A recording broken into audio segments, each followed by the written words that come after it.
Dari pindah pihak nih dari Saka ke Sudirman. Boleh dijelasin Bu mungkin alasannya seperti apa? Sebenarnya bukan pindah sih ya. Oke. Artinya Gimana Bu? ketika ada rencana pelaporan Sudirman, saya juga kan pegang Sudirman.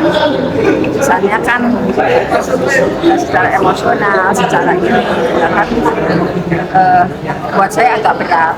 Karena kalau Saka kan sudah di luar, sudah memiliki kebebasan walaupun sebenarnya terpidana. Tetapi karena ada fakta-fakta yang memang saya paham, Sudirman juga seharusnya tidak berada di dalam. Kenapa saya berpikir masalah Sudirman? Jadi sebetulnya bukan kalau Saka kan memang sudah ada di luar, yang harus kita perhatikan justru yang ada di dalam. Karena ketika misalnya yang di dalam itu memperoleh haknya seperti yang fakta-fakta yang saya miliki, pasti imbasnya juga ke Saka. Nah kalau untuk juga membela Sudirman ini, maksudnya juga ke Sudirman ini, apakah memang sudah kenal dengan Sudirman atau seperti apa sih Bu? Bukan Pada akhirnya kan Sudirman, Saka, saya kan pegangnya Saka dan Sudirman. memang dari awal sudah untuk memang klien Ibu ya dari awal. Oke. Jadi pertimbangan saya itu, kalau Saka memang karena ada rencana Sudirman dilaporkan itu, gitu. Kalau saya kan saya pikirnya kan sudah memiliki kebebasan, walaupun kebebasan itu memang karena masa hukumannya sudah dijalani. Tapi saya berpikir Sudirman bukan cuma Sudirman kan, yang lainnya juga masih ada gitu. Sementara ada fakta-fakta yang seharusnya Ibu kalau untuk kabarnya kan Sudirman ada keterbelakangan mental atau spesial gitu ya dari yang lain. Mungkin bisa lebih rinci Bu, spesial ini sebenarnya seperti apa gitu Bu kondisinya? kalau untuk catatan medis, apakah dia memang kita nggak punya faktanya karena orang tuanya juga tidak pernah memeriksakan. Tetapi dari keterangan tetangganya, dari keterangan orang tuanya, memang Sudirman itu kecerdasannya di bawah rata-rata. Dia juga kan pendidikannya hanya SD gitu. SD-nya sendiri ada beberapa tahun yang dia tidak naik. Jadi saya sih melihatnya seperti itu. Memang ada keterbatasan yang standar kecerdasan di bawah rata-rata. Kemudian sebenarnya untuk koordinasi sama yang lain, kalau di Cirebon kan gini Mbak, kalau di Cirebon misalnya anak yang nggak gaul, anak yang nggak banyak ngomong, terus anak yang suka dibully disuruh-suruh, itu kan sebutannya kamu mah idiot gitu. Kalau di Jakarta mungkin PA. Nah, Sudirman itu tidak bersosialisasi secara baik di lingkungannya gitu. Tidak memiliki pertemanan yang cukup, kehidupannya hanya rumah dan sekolah, dan karakter keluarganya memang seperti itu. Karakter keluarganya memang bukan tipe yang keluarga yang nyaman, yang bisa berdiskusi. Saya ngeliatnya gitu. Jadi ayahnya sangat pendiam, ibunya apalagi, dan Sudirman itu dekat banget dengan karakter ibunya. Karena saya juga kan lama banget sih, dari 2016-2017 saya sudah sangat paham keluarga mereka, walaupun memang nggak ada urusan saudara, nggak ada urusan keluarga, nggak ada sih. Cuman kan karena itu memang saya pegang dari 2016-2017, saya paham banget karakter keluarga Sudirman. Oke, artinya Bu dalam keterbatasan mental yang dimiliki ini menurut Ibu gitu ya, sebagai dekat juga sama keluarga mereka.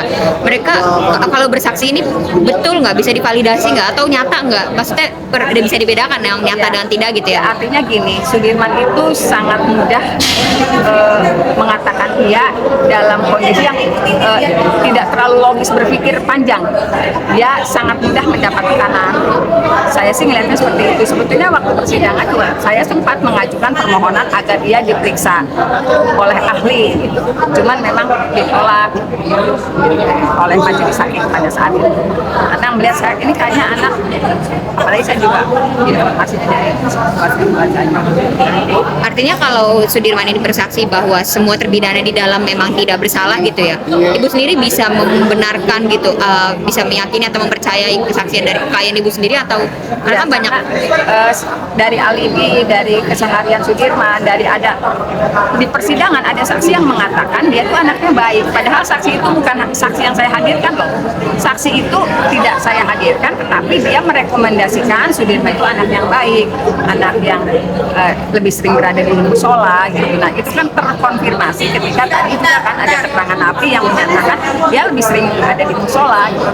Oke, Bu, satu lagi, kalau menurut Ibu sendiri dari keterbatasan yang Sudirman miliki, dia ada upaya untuk bisa nggak membela dirinya sendiri jika dia disalahkan gitu? Atau kadang mungkin ada beberapa yang bisa dan tidak ya Bu? Menurut Ibu seperti apa? Saya ya kelihatannya dia kan dia dalam tekanan juga dia menuruti apa yang ini, kemudian ketika dibujuk dengan bujuk rayu juga dia bisa mengiyakan. Dalam kondisi tertekan dia dipaksa mengakui, misalnya dia juga akan lebih cepat mengakui, tetapi diajak bujuk rayu, diiming-imingi juga dia juga akan mengiyakan. Memang tipenya seperti itu menurut keterangan keluarganya. Jadi dia selalu mengiyakan apa yang di briefing sama orang Jadi lain. tidak punya sikap yang tegas sebetulnya, dia tidak punya pendirian yang jejak lah, yang matang gitu dalam usia yang seperti itu. Kalau menurut penuturan keluarganya seperti itu. Oke, Sudirman sendiri kelahiran tahun berapa Ibu dan sekarang usianya mungkin kisaran Kayaknya 19 waktu itu tambah 8 ya, 27-an ya. 27. tahun ini berarti sekitar 27. Berarti kejadian itu masih di atas 25 lah ya. Iya, 19-20. Oke, Bu, terakhir mungkin dari Sudirman sendiri, ini karena Sudirman punya keterbelakangan lagi-lagi ya. Dia bisa nggak mengungkapkan apa yang ingin dia katakan ke Ibu sebagai pengacaranya, apa yang ingin dia kemukakan. Hal seperti itu dia bisa nggak Bu? Kayaknya harus orang keluarga terdekatnya, karena itu juga kalau misalnya saya ajak pergi sama dia, coba yang mengerti cara ngomongnya kan biasanya kakaknya. Dengan ibunya, dengan ayahnya sendiri dia agak sulit. Apalagi ayahnya pendiam sekali, ibunya juga pendiam. Jadi memang kakaknya yang harus mengkomunikasikan pelan-pelan. Ya mungkin saya juga lagi cari siapa sih teman terdekatnya dia yang bisa, bukan teman terdekat ya, ada nggak yang orang dekat dia yang bisa mengorek apa sih yang terjadi, misalnya kan kita udah lama juga kan. Oke, Bu, maaf Bu, satu lagi. Ini kan berhubung Sudirman masih di lapas ya, masih terpidana statusnya. Kesaksian kemarin seperti Mel dan Aib itu kan mungkin bisa jadi memberatkan terpidana. Nah, berhubung keduanya menghilang dan mereka disebut-sebut saksi kunci, menurut Ibu sendiri seperti apa sih tanggapannya untuk mereka? Masalah saksi-saksi yang pernah dihadirkan saya bisa ngomong ya, tapi kalau saksi yang tiba-tiba muncul dan tidak pernah dihadirkan saya nggak mau cerita deh. Lagian sekarang kan Sudirman juga keluarganya sudah menyerahkan ke Pak Otto, jadi apa langkahnya juga itu sudah bukan kewenangan saya lagi untuk bicara. Kalau saya kan bicara masalah di Sudirman, kalau kedepannya saya nggak berani ngomong karena keluarganya sudah menyerahkan ke Pak Otto.